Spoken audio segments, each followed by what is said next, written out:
People are joining. Oh, we're live. There we go. Oh, that's such a bad way to start these videos. I do it every time. I go, oh, we're live in this shock and things. So, welcome everybody. We're late starting because we just had a little technical issue, which, as we were saying, is all the fault of the tech bros who build these platforms and don't ever get it quite right. So we're blaming that. But it's really amazing to be here with Laura Garrett Brown. If I get that right, Laura, Laura Marquez-Garrett. I don't know where I got Garrett Brown from. Apologies. And Amy Neville, who are both now film stars. We're going to be talking about the new documentary that they're in. And they are both just amazing, kick-ass people who are literally taking on power and doing extraordinary work. And I'm really excited to have this conversation. And I'm just going to talk a little bit about the film that they're in, which is called Can't Look Away. And it's actually still out in UK cinemas at the moment. It's also available on a really interesting new film distribution platform called Jolt, which was actually set up by some friends of mine. One of them's a friend of mine, and they're trying to solve the sort of crisis in the film industry, basically, which is incredibly hard now to do these sort of challenging documentaries and actually get people to distribute them. Because guess what? When you have a film like Can't Look Away, which is highly critical of Silicon Valley and the tech industry, the platforms, the distribution, the streaming platforms, which are tech companies and have relationships with the rest of Silicon Valley companies, don't really like this content in any way, shape or form. So Jolt is trying to do something different and trying to reach audiences in a different way. And it's a really interesting new sort of approach to that. And Can't Look Away is this brilliant documentary, incredibly moving, incredibly harrowing, about young people, their parents, and about a law firm which Laura works for and is going to tell us about, who has been seeking justice on their behalf. And Amy is one of the stars of the film and has been doing incredible advocacy and campaigning work after she lost her son, Alexander, in absolutely tragic and awful and completely avoidable circumstances, and in which she has been seeking to hold Snapchat to account.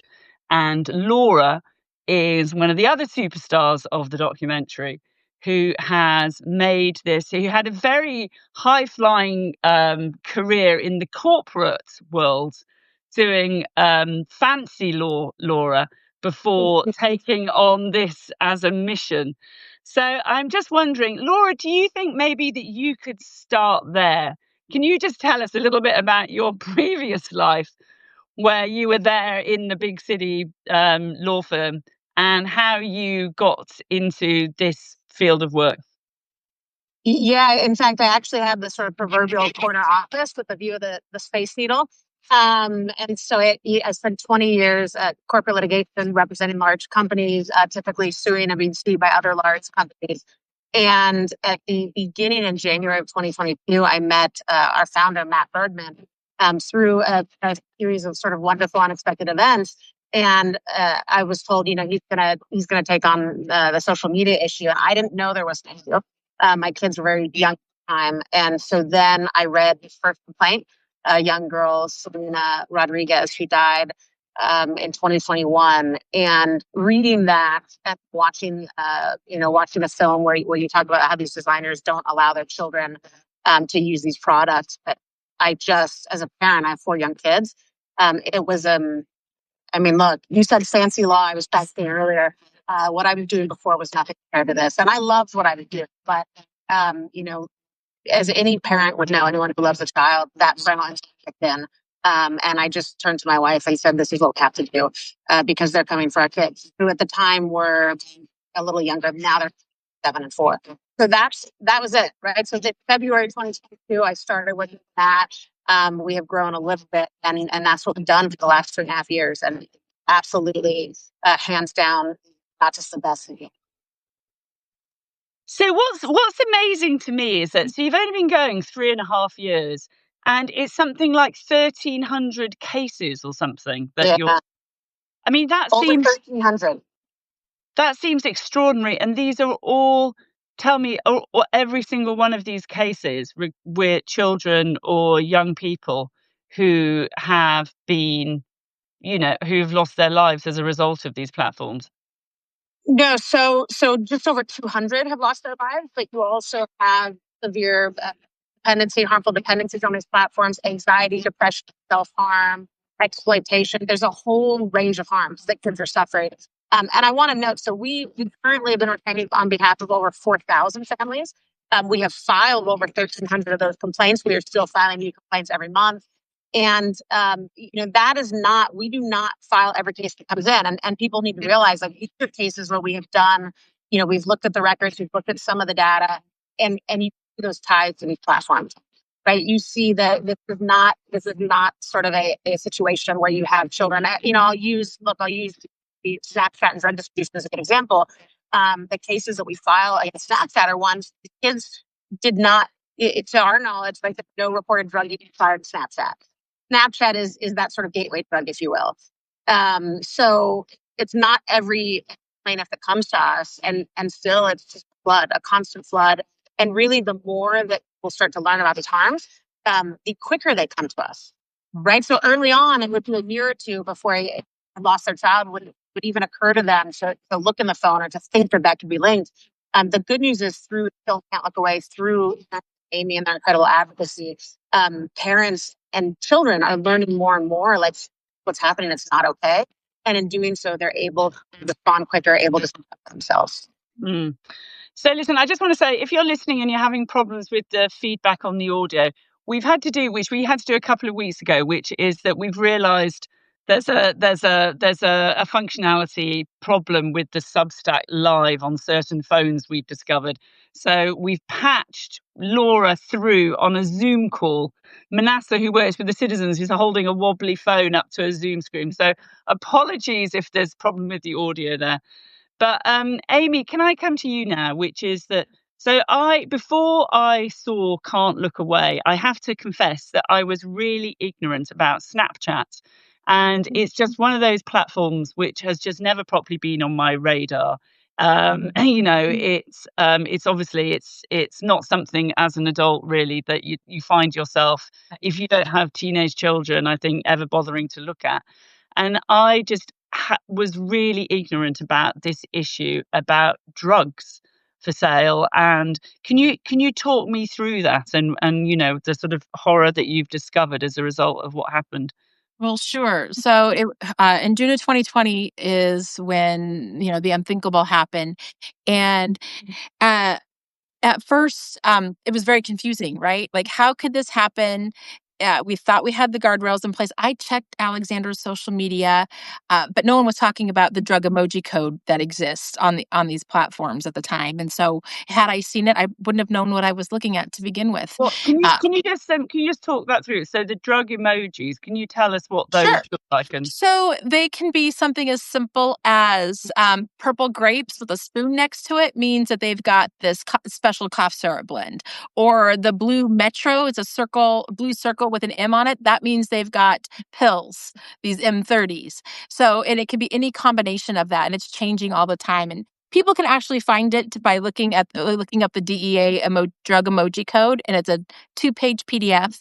But it's changing all the time. These drug dealers are smart. They know how to stay ahead of it. sorry, my thing's down. Sorry. Okay. It's technology. It's how these things work. I know. And so a lot of times what happens with young people is they somehow become friends with a drug dealer on that platform, right? Whether they know it is or not. And they're incentivized for making as many friends and connections as they can on these platforms by getting a Snap score. And the higher Snap score, the more clout you have, the more important you feel, of course, which is part of that dopamine hit and that addiction piece. And so next thing you know, it could be a couple weeks, 30, 45 days. Next thing you know, kids are in this world that's just constantly filled with drugs, and it breaks down their sensibilities, and they think everybody's doing it. And, one day the time is right and this drug dealer asks them and offers them something, and they take them up on it. There's also, I talk to kiddos all the time about this issue. I do a listening session with teens to learn about what they're facing. And there's a whole grooming process to it. There's kids who are putting out that they're looking for their job for the first, looking for an odd job. And next thing you know, this drug dealers always have odd jobs for our kids. And now these kids are trafficking drugs, and they never intended to do that in the first place. And then, of course, another one that happens often is kids are feeling down about something, and they put it out. I'm sad, I'm depressed, whatever. And a drug dealer slides into their DMs and offers them something to help them feel better. So Amy, can you talk me through this? So basically, the platform has become a honeypot for drug dealers.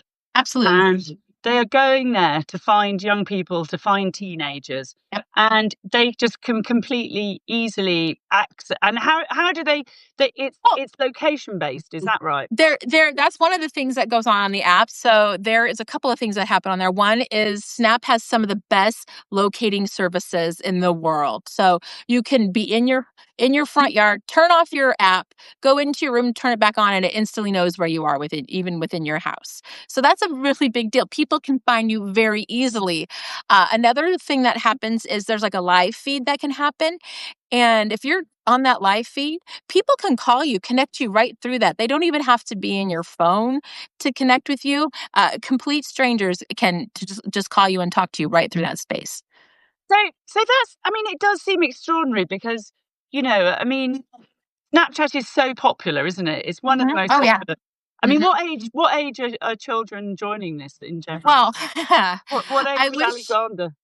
Alex was probably about 11 or 12 when he first got Snapchat.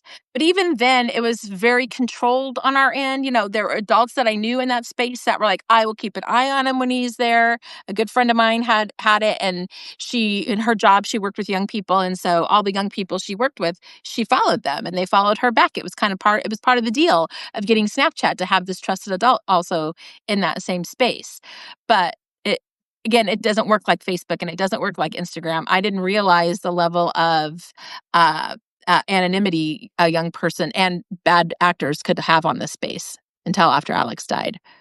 And it's worse than just sort of a pool of kids to access. It's actually more like a matchmaking app in a way, because algorithmically they're pushing these recommendations, what they call quick ads.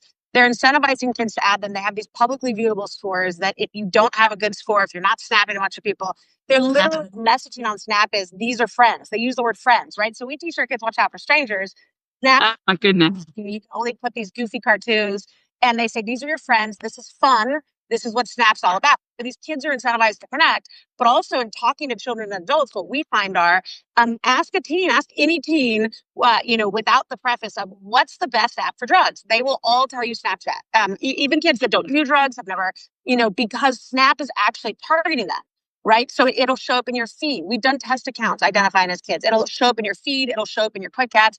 The other thing I want to flag is when we look at what these apps are doing, we have a case here in Washington, a young man who died this last December.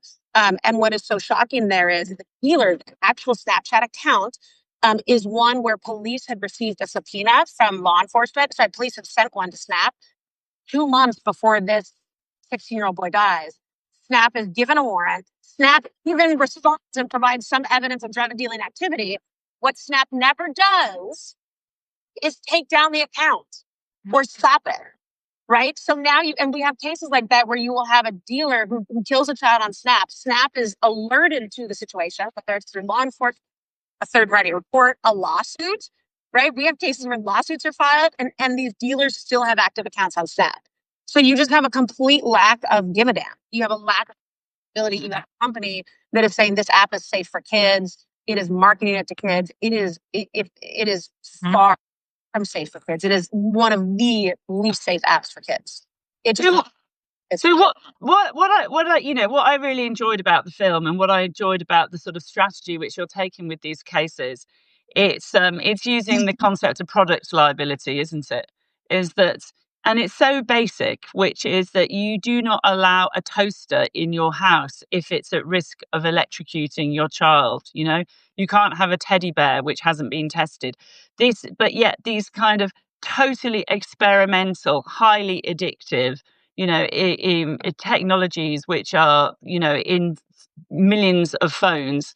They're nothing. There's been absolutely zero testing or guardrails put on them in any way. And I think the thing which is, so horrifying, and that this is what the film brings home so amazingly, or, although so harrowingly, is that it's not that the companies don't know that this is happening. They know that it is happening, and they are absolutely failing to do anything to stop it.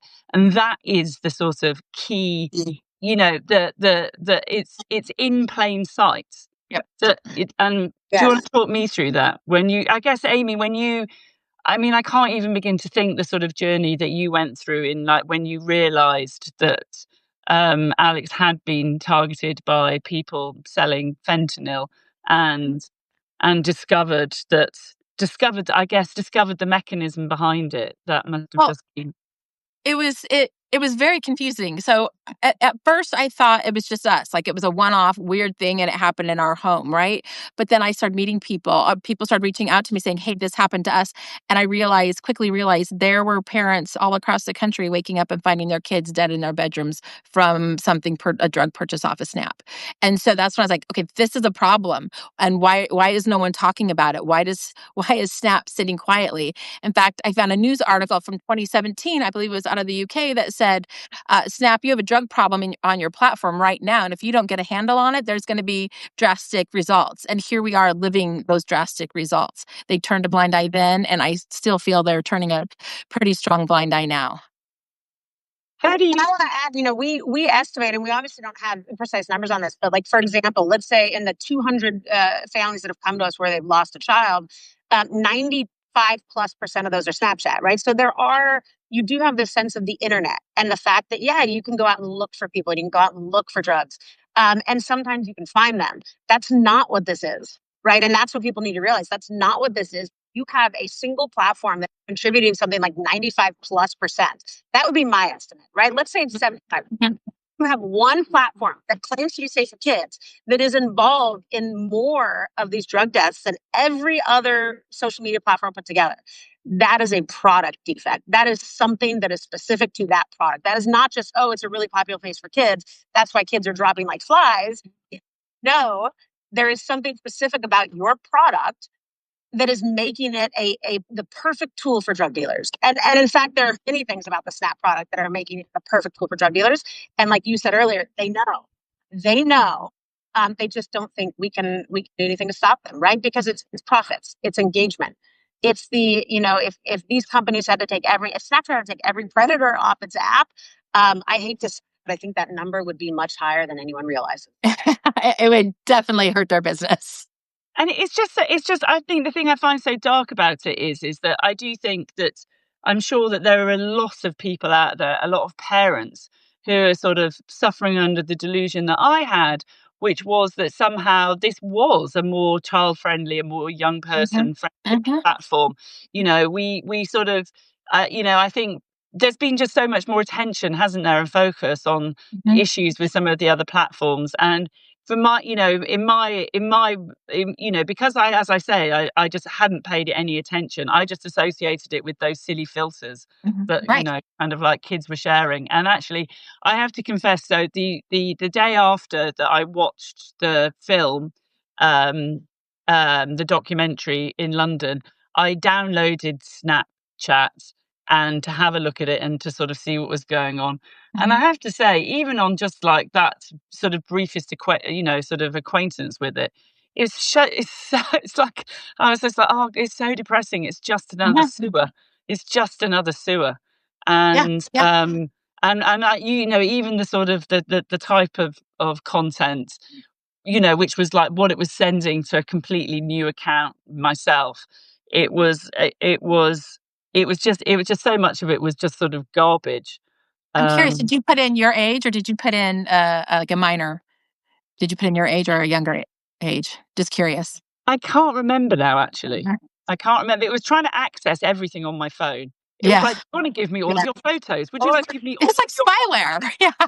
I know. Well, I think that's the thing going back to it, which is like, and that's what's so interesting of what you were saying, Laura, about the way that it works, which is that it's a really sophisticated profiling, targeting, and surveillance company, right? And yeah, do you want to tell me a bit about, because that's the sort of underlying issue here, which is the underlying issue of so many of these apps and technologies, isn't it? Well, look, I want to flag another piece of it, which is the Snap Map. So, how many parents, when they're letting their kids use Snapchat, realize that there is a feature in Snapchat where basically your kid gets to have their cute little Bitmoji on a map, and strangers can find it. Now, here's the part that is really hard to talk about. We have a couple of cases where you have young girls who did not fully realize, did not understand how that worked. Look, we have one with a young girl who was engaging and refused to engage with a predator. And he turned around and said, "Your home address is ABC. And if you don't send me these photos, I'm going to come and rape you and kill your family." And so what does that 12-year-old kid do? Right. And we have other cases where young girls, where the predator found them. Like, so basically what parents don't know is you let your kid use Snapchat.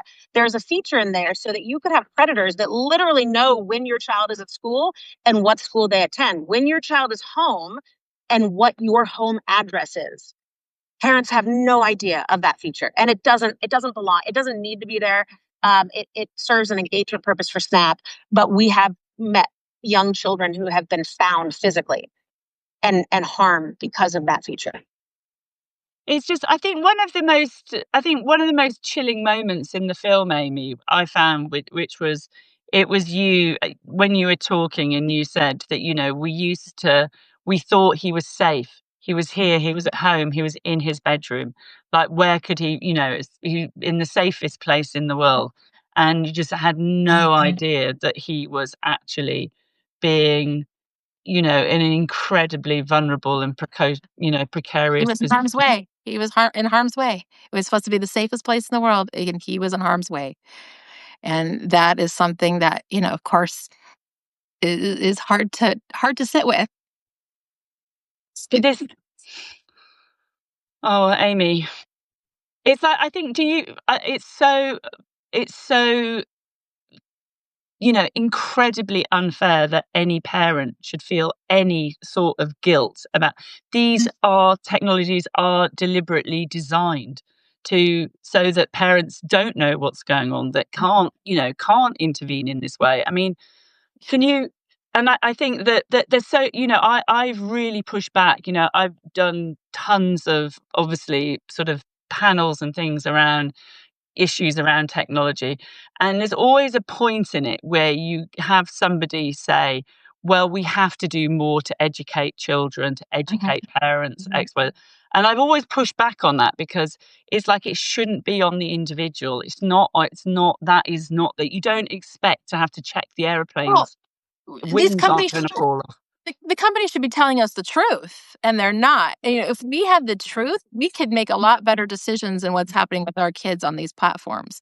And so it's by design that they don't tell us. Had they been talking about the extent of drugs and things like that on Snapchat, I would have been better prepared in that situation when I was doing the spot checks on Alex's phone. Just in general, as a parent, making sure I was always looking for sexual predators and bullies, because that's what the companies had told us to look for. And so I was following their advice, and it wasn't enough. They weren't giving me the right advice or all the advice. Well, and folks, I want to flag this. So there's a Meta whistleblower who published a book called Careless People. And for those who have not seen it, there's one chapter. If you're going to read one chapter out of Careless People, read chapter 44. Because that actually, to me, really answers the question. And it goes to profiling, targeting, and the lack of disclosure and the lack of control that parents have. So chapter 44 talks about how Meta, and this is absolutely right, how Meta has an algorithm so that they can find out when a user is sad and depressed. Right? They literally are gauging whether they're sad, depressed, happy, etc. And so what Meta does, goes out to these advertisers and says, okay, makeup and diet ad advertisers, I got good news for you. We know when we've got a 13 to 17-year-old girl, and we can target the moment she's at her lowest, and then we can her with your ad. And that's what Meta did. That's what these companies do. And parents, every parent, if you're going to let your kid use social media, go buy Carole People, go read chapter 44. You cannot protect against that. You also can't protect against addiction, right? You can't say, hey, just try a little bit of heroin, it'll be fine. That's not to say all social media has to be like heroin. It is to say that these companies are designing, programming, and distributing their products to be like heroin because all they care about is kids, right? So put those two things together. We represent we've been retained by over 4,000 families. Every factual situation you can imagine, right? Everything a parent was told they could or couldn't do and did. And the reason many of them come to us is because they say, I didn't think it happened to me, right? Kids who are on Instagram for 2 days before they died. Kids who have no history of mental health issues, fine in school, good relationships, no risk factors. And then all of a sudden they're on Instagram, they're on TikTok, and everything just is gone. And these parents are sitting there thinking, what happened? I did everything right. Because the answer, folks, is you can do everything right. They are designing these products in a way that you cannot educate or protect against. Mm. Can we talk about, did you see it? So I just posted out my newsletter just before this to let people know it was happening. And I linked to this story, which was in the New York Times yesterday, by Kashmir Hill about ChatGPT and a terrible example, a terrible story about a teenager, a 14-year-old, Adam Rain, who committed suicide. And after his death, his father did the looking through the phone, looking for hints, and found that it was on ChatGPT that he discovered that there was. Have you seen this yet, Laura? Yes. Not only have one of our incredible colleagues at the Tech Justice Law Project filed that complaint. I believe Adam was 16, and not only have we seen it, that is not the last of these complaints.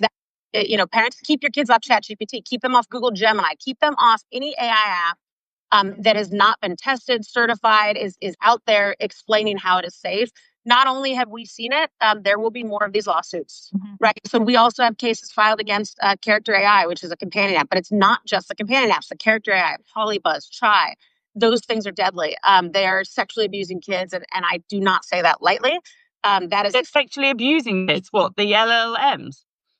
Yes, that's correct. So how can you explain that, Laura? Yeah, no, and I don't say that lightly. I mean, it's open up, and more evidence will come out in the coming months on this. Look, we have seen the data on the back end. We will be filing a complaint, in fact, in the next 30 to 60 days with screenshots. It is really bad. I mean, I've tested these apps. The things that they are doing to children, self-identified children, in any other context, police would be at their door. It would be like a 30-year-old neighbor texting a 10-year-old child and saying, I only have a flip phone. Don't send me any photos, but we're going to text. And then having a long-term sexual romantic relationship with them. That is what these LLMs are doing. Now, in the case of ChatGPT, I think it's programmed a bit differently, right? So that's the companion apps. Go test them, right? We have that in the public record, and more will be coming out. But in the case of ChatGPT, there have been more suicides, and these stories are just starting to come out because none of us knew about this, right? These companies are lying; they're concealing the truth. How many kids are using ChatGPT for homework? Well, it turns out if your kid is lonely, if your kid is in the wrong place at the wrong time, you may lose them because ChatGPT will convince them. I mean, I just found it so dark and sinister in this, in this case that Adam had been, seeking advice on suicidal methods, uploading photos, asking for ChatGPT's, opinion on like whether this is a good method. I mean, it was, and the fact that ChatGPT had actually discouraged him from seeking help. And had actually suggested that ChatGPT it was lucky that he had ChatGPT to confide in. It was just it's hard to think of anything more dystopian than that, actually. Oh yeah, it's not an anomaly. I promise you. I have seen other instances with that exact stuff. ChatGPT, other apps. What people need to understand is it's not an anomaly. This is how these apps are being programmed. There are no safeguards. And they are only acting after children are dying. And even then, what they are doing is not, they still aren't safeguards, right? We need testing, back-end testing. We need regulators to get in. And those numbers are just going to increase as people become more aware. Can you tell us, so Amy, can you tell us a bit, because in the film it also showed you doing this amazing work, going around to schools and talking to parents and talking to teachers and really trying to open people's eyes to the scale of this problem. Can you tell me about that work and the reception that you've had to it, and what people say when you inform them about what's going on? Sure. So the work started almost right away. The first time I spoke out about the issues was at Alexander's funeral because I was terrified one of his friends would die next. And I still remember that feeling. And so I set out to learn everything I could, right? And when it came down to it, it was young people who have the best information. And so everything we do through our foundation is youth informed. I want to get the right messaging to the parents. I want to get the right messaging to the kiddos. I don't want to be some old lady that shows up at their school and tells them what I think they should do. I really want it to resonate with them. And I think so far, so good. Every school I go to, I give my personal phone number, and I always hear from a kiddo who needs help, whether it be their parents are using drugs, their best friends using pills, or scared. But the thing I get the most is the suicide ideation. And we're able to help kids get help. I mean, is even as far as going back to a school where a kiddo was suffering and helping them advocate for themselves. So I take those things as a measure of that something is working. When it comes to parents, the first thing I always have to overcome is stigma. Never going to happen in my house. My kid doesn't. We don't have a drug problem. I know what my kid is doing on social media, and so I break it down in a way that they come to realize, ooh, I don't actually know. Some parents will come to terms with the fact, okay, I don't actually know, and I need to be more diligent. We give them tips and tricks on how to do that. And then there's still those parents that are kind of stonewalled. And what typically works for those parents is if they don't want to listen to me and ever think it could be their kid, I get through to them by talking about how here your kid needs to know because they could be that kid in the friend group that keeps these things from happening. Your kid could be the voice of reason. So if I position their kid as the hero in the story, they will open up their ears and listen. It's been very interesting way to have that. And with the film, I think the biggest thing that comes out of it afterwards from parents when I'm talking to them is like, I knew social media was bad. Like we all know it's bad to eat cake every single day, right? It's like that kind of knowing it's bad. And the film articulates why it's bad for them and gives people a better understanding. Mm, mm, mm. I mean, I have to say is that my view is that that our views around this are going to radically change in years to come. You can totally see, Laura. Actually, I'm sure you've thought about this, but I can totally see scenarios where there's going to be class action suits for against parents against children and for being allowed to be exposed. I just sort of just in that way of like our understanding, we don't say, my example, we don't send children down coal mines anymore like that. We decided as a society that that wasn't a good thing, and it does feel like I really hope that tide will start to change, in which we'll understand that testing experimental technologies on children is not an optimal way to raise the next generation. Oh, Oh, Laura, Laura, you've lost your sound. Oh, you're back. there you go. Can you hear me? Yeah. All right. So it's knowledge. So think about, I mean, in any other context, what we need parents and kids to do. Youth, they want help. They want to work, they will speak to us. They will work with us. We need parents and youth to stand up together. And one of the things that strikes me, I mean, as a parent, it's sort of oh, but that can't be possible. Or, oh, that sounds so terrible. What if there's even a 1% chance that it's true? Right? In what world? I mean, you think about, I have a good friend in Vermont who says, like, imagine a soccer field. Or I think maybe you call it football, right? Imagine a football field, and there's a sign that says, hey, there's one active landmine on this field. Now, there's maybe a 1 in 1,000 chance your kid's going to step on it. But what parent in their right mind sends their kid out there? If there's a 1 in 1,000 chance that their child will die, you don't send out entertainment apps, right? These are not the internet. These are not resources. These are not lifelines. These are the social media entertainment apps. And what is happening is those signs aren't there. These companies know their minds in the field. They're not telling us. We're sending our kids out there. It is, and there's plenty of blame to go around. But what's crazy is parents blame themselves, kids blame themselves, teachers, doctors, first responders. Everyone blames themselves except the companies that have complete control over the design and distribution of these health harmful products. They refuse to take one piece of responsibility. That's insane. It's insane, right? And as parents, I think we need parents to open their eyes and say, like, okay, even if there's just a chance that what's in this film is true, even if there's just a chance that what Laura and Amy are saying is true, wow, then I better go investigate for myself. I better open my own accounts. And by the way, parents, when you open your own accounts, open them as a kid. Don't open them as an adult. Check them out because they're programmed for engagement. They're programmed to hook our kids, not us. There's literally a public meta document that says we've saturated the adult market. Our only opportunity for growth are the 4 million new US teens that start using the internet each year. Right? They don't care about us. They care about our children. And so I just want to sort of like hook this into sort of the politics of it as well. So I was very cross at the weekend because there's an ex Facebook executive, okay, who very high up, who is the head of global comms, a guy called Nick Clegg, and you probably know you'll know his name. He's very famous in Britain because he was deputy prime minister. He formed a coalition government. It's because of him that we have Brexit. He got elected because he promised he wouldn't introduce tuition fees for students. He introduced them. Anyway, then he got booted out, and that's when he got offered the job at Facebook. Anyway, whatever it is now, 7 years on, he's left. Apparently, he's earned $100 million. He signed an NDA with Facebook, and now he's all over the media, including my old newspaper, The Guardian, laundering his reputation.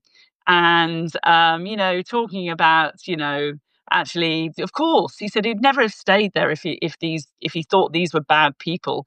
And, they're just trying to do the best thing that they can. But we know from internal emails that Nick Clegg knew about the ways that teenagers were being harmed. He's there, in some lawsuit, you probably know about this, Laura, there's Discovery where his name is all over it. And, what do you say? What's your sort of message? Because what do you make of the actual individuals who are involved, and what should be our sort of attitude to them? I'm going to actually quote from something I read the other day that has really stuck with me because I think it's right. And because I grapple with that often. When I see the back end data, when I see millions of internal documents that I can't discuss in detail because of protective orders, when I see these things, I grapple with, are these people evil? And I think the answer is no. But I read something the other day and it said, the choice is never between good and evil, right? That's not the choice. Nobody would choose evil. The choice is between good and easy. And that's it. And I was like, or good and good or $100 million. Yes. Like on the one hand, could not take. That's easy, right? But we don't see it as evil. They don't see themselves as evil. I know. They are seeing it. It's the choice between good and easy. So at first it's, maybe they didn't know before the harm started. And then you have people that are in testing, like, hey, actually people are getting hurt and here's things we could do. And then you have these executives that are like, yeah, but there's no law required. Like, it's easy. It's a convenient choice. It's the make more money. There's no law requiring it. They're not looking at this as we want to kill kids. That is simply a cost of doing business. They just don't see it that way, right? And I think you have a lot of people within these companies that actually want to do the right thing, and that's why. But then the ones that really they leave, right? The ones that realize after they leave. You don't have to sign the NDA. You can leave. You can take a whole bunch of documents with you. I mean, download. Download the server, Nick, and then leave, and then launder your reputation. That would be my. But that's not the easy choice, right? That's no. People like Frances Haugen, people like Kelly Stone, like people like Sarah Williams, the people that have come forward. They've put everything on the line for the sake of kids, and they risk their lives, they risk their livelihoods, they risk their reputations. That's the difficult choice, but it's the one that we need these people to make. And anyone in these companies, they may only have a piece of it, but it's enough. We need them to make that difficult choice because kids are literally dying. These companies are literally killing children. And not in Silicon Valley. Can I just give, I just want to give a little shout out because I think it was last month, we did a Substack Live and we had Yael Eisenstadt on here, who you've probably come across. Yael, she was like an ex-CIA officer. She went to work for Facebook doing their election integrity, and she left pretty quickly. She didn't sign an NDA. She didn't take a payoff, and she spoke out about what she felt was the sort of very dangerous way the platform was being used ahead of the 2020 election. She's just been targeted by Pam Bondi. She's on this list of former CIA officers who they're going after. And it's an incredibly scary moment for her and all the other people who are on it, in which, it being weaponized, the CIA officers are being, targeted and I think are very genuinely fearful about what's going to happen next. Yeah, I mean, it's like you say, it's not the easy thing to do, is it? But essentially the ways that we found out most about the way these companies are operating. It's been through two routes. It's been through whistleblowers, and it's been through the work of people like you, Laura, who had through doing the legal process and getting discovery of some of the internal documents. Yeah. Yeah. Have you been shocked by some of the stuff that you found through discovery? Shocked. Look, shocked. I got to tell you. I mean, I don't even know how to answer that question. It's funny. Shocked doesn't begin to describe it. Not just shocked in the AI harm space too. Not just shocked. I've had whole weeks where I've had to try and grapple with why the world exists. How, literally, I mean, there are weeks that it is hard, and this happened recently. There are weeks that I've had where it is hard to exist. The entire world, right? I have these beautiful children. I always wanted children. And for the first time in my life, I feel like a terrible person because I brought them into this world. Sorry, these companies are killing children and they know it. The stuff that we see on the back end is not just shocking. It is hard to live with that knowledge sometimes. Like, it is hard to be okay in the world, because what is back there is so bad. And all I can promise is that, and I promise this to Amy, I wish I could see you all now, and Amy knows that I promise this to her. I don't know what happens in courts. I don't know if we win a penny in court, but that's not right. What I can promise is that we will do everything in our power to get as much of the truth out there, so that people can make their own choices, so that people can act. But no, shocking there isn't a strong enough word to describe what we see. It is. There's no word. Mm. Mm. And it feels like, I don't know as well. I think it's interesting, like, because at least with the ways that children are being targeted, most normal, sane people can agree on that. But of course, it's also just the thin end of the wedge, isn't it? Because adults aren't immune from any of this stuff either, are they? Right. It's not that Absolutely. they don't see it. Because earlier I said they programs, so you'll see whole decks. And I'm only going to reference what's public knowledge. Like, there's a whole meta deck where they have the brain and they talk about the undeveloped frontal lobe, and then they have slides called opportunities. They're talking about changes to the product, right? What this all means, folks, is the product is literally being designed to target children's brains, which work differently, not adults. So yes, it can be adults can become harmfully dependent, but the numbers are much less because it is targeting children's brains and how they work. It also means programming. If, for example, a good example I use is Snapchat and sexual predators, even Instagram. I've talked to hundreds of young girls who say, look, the moment I open an Instagram, Facebook, or Snapchat, I get like explicit photos. I get connected with all these old, like adults. I've talked to dozens of adult women who are like, that's weird because when I opened a Snapchat or Instagram, that didn't happen. That's programming. And I've alleged that publicly. I had an expert explain it. They said, yes, that's programming, because if you are a predator and you go on Snapchat and Snapchat sends you 45-year-old women, you stop using Snapchat. The way that they engage you, and they may not have it spelled out that way in the background, but the way it is being programmed is, if you are a predator, your engagement metric, it's to connect you with children. And guess what? If you're a predator, you're really good at engaging with children. So from a pure business perspective, it is a good thing that they are connecting you with 13-year-olds, because somehow you have a way with those 13-year-olds. It's despicable, but that is the equivalent of what their programming is doing. That's why I said it's more like a matchmaking app, right? That is what they are doing to our children.